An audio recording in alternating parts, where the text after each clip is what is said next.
Welcome back. I needed to wear something green. The Rangers don't have anything green. I looked through all my jerseys. I'm like, do I have a St. Patrick's Day jersey? No.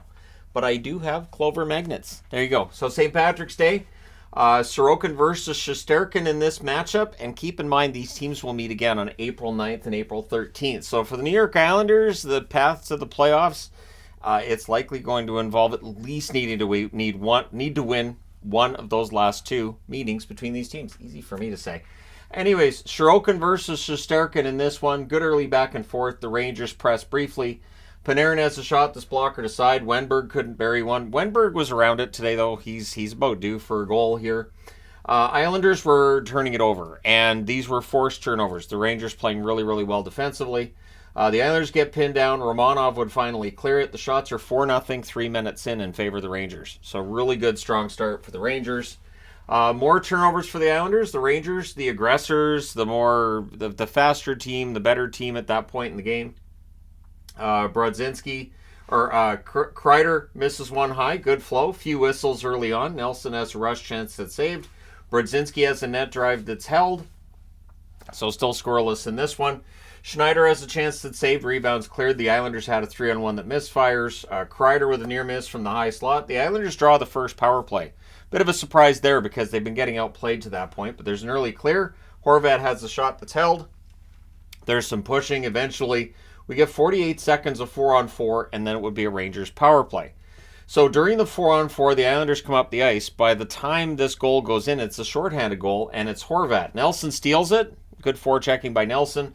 Horvat with the goal at 14:06. The Islanders get on the board first. Great pass by Nelson, and totally against the flow of play. And then we get another minute and 19 seconds of 4-on-4. It's a bit of a parade in the first period when it comes to that trip to the penalty box. Trocheck's denied. The Islanders rush. Everything gets killed off. Both teams, the penalty kill's good, and there were no power play goals in this one today. So after that, team's killing well so far. Rangers press with 3 minutes left. Horvat has a net drive that's saved. Lindgren has a shot that's held. After the hot start for the Rangers, pretty evenly played the rest of the way. So it's 1-0 Islanders after the first, and it feels like they're going to try to steal one here. But second period, the Rangers would not be denied. 27 seconds in, a one-timer from the high slot. Zibanejad scores from Roslovic. The Islanders look to respond. The Igor chance gets started here. Rangers press at 3.5 minutes. The shots are 3 apiece, 5.5 minutes into the period. BC fires one wide from the side of the net. There's a press by the Rangers at 7.5 minutes. Kakko has a rush chance that's defended. There was a post for Brodzinski. The Islanders clear. The Islanders press. The Rangers block. And then you can't leave Cooley alone in front of the net. They did, and he scores. Lindgren and Fox with the assists at 10-14. And it's from the slot under the glove side. So they were aiming high blocker a lot, but they started going glove side as well, which pretty smart play because you're expecting that high blocker, and then they go the other way with it. Pelech has a wrister that's held. The Rangers press with 7 minutes left. Things get punchy on a hold by Shesterkin. And then during a press by the Islanders, Horvat gets a second of the game. Nelson and Riley with the assists at 13:54 ties the game at 2. And again, it felt like, the Islanders are in this. This is close. However, at 15:01, Brodzinski scores from Miller and Wenberg. So he didn't hit the post that time. It's in.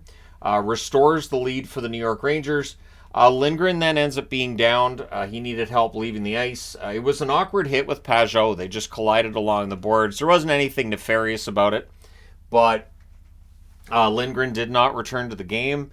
And so that has to be a concern for the New York Rangers going forward. Ryan Lindgren is a very good defensive defenseman. They're going to miss him while he's out. So with 2:15 left, the Islanders get a power play. There's an early clear by the Rangers.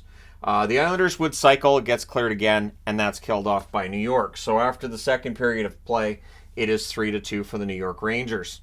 Third period, Palmieri has a rush chance that's blocked. Panarin has a shot that deflects out. The Rangers press at 2 minutes, and eventually it goes in. Kakko with a wrister, blocker side from the right circle. Gustafsson and Jones with the assists at 2 minutes and 36 seconds, so that gives them a 2-goal lead.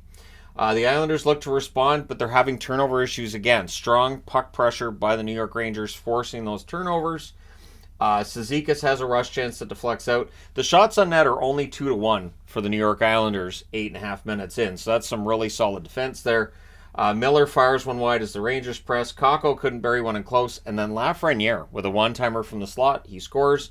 Panarin and Miller with the assists at 10:42. So for Panarin, he's now up to 95 points on the season. I think he's going to have that first 100-point season. Zibanejad nearly adds another. This is where the Igor's better chance break out. And, of course, that's reminiscent of Vasilevsky and others. Igor's just better than a lot of other goalies when he's on. Pajot has a slot shot that's held. Zizekas had a rebound chance that was blocked. Jones to Roslovic, there's a near miss there. The Rangers, without Lindgren, I thought they played really, really well defensively. And they accomplished what they could with 5 defensemen, about as well as they would with 6. The Islanders pressed with 4.5 minutes left, but they're kept to the outside. There's a post for Trocheck at the other end, and then Holmstrom has a tip shot that's held. Roslovic to Kreider, near miss, but in the end, it's a 5-2 win for the New York Rangers. They go to 45-19-4, and they're like 16-3-1 over their last 20. Yeah, pretty good. The Islanders 29-23-15 with the loss. So shots on net in this one, 12-7 Rangers in the first, 14-11 Islanders in the second, 8-6 Rangers in the third. Final shots 31-27 for the Rangers. Power plays, the Islanders 0 for 3, the Rangers 0 for 1. They only had the one power play today, so they didn't need the power play to get these goals. Sorokin 26 saves on 31 shots. Shesterkin was better, 25 saves on 27 shots, and he's really rounding into form, which is bad news for everybody. But yeah, the Islanders, it's a tough loss for them today. They stay 1 point back at Detroit. Detroit has a game with Pittsburgh later today. If Pittsburgh loses that one, especially if it's in regulation, Detroit's going to be pulling themselves away from some of those teams chasing them, which they need to do. Because, again, the races in both the West and the East have been a lot of fun, and it's more fun when you're above the line than if you're below it. So let me know your thoughts in the comment section below, as always. Don't forget to hit like and subscribe in the event you haven't done so already. Thank you guys so much for all your support. I will talk to you again soon.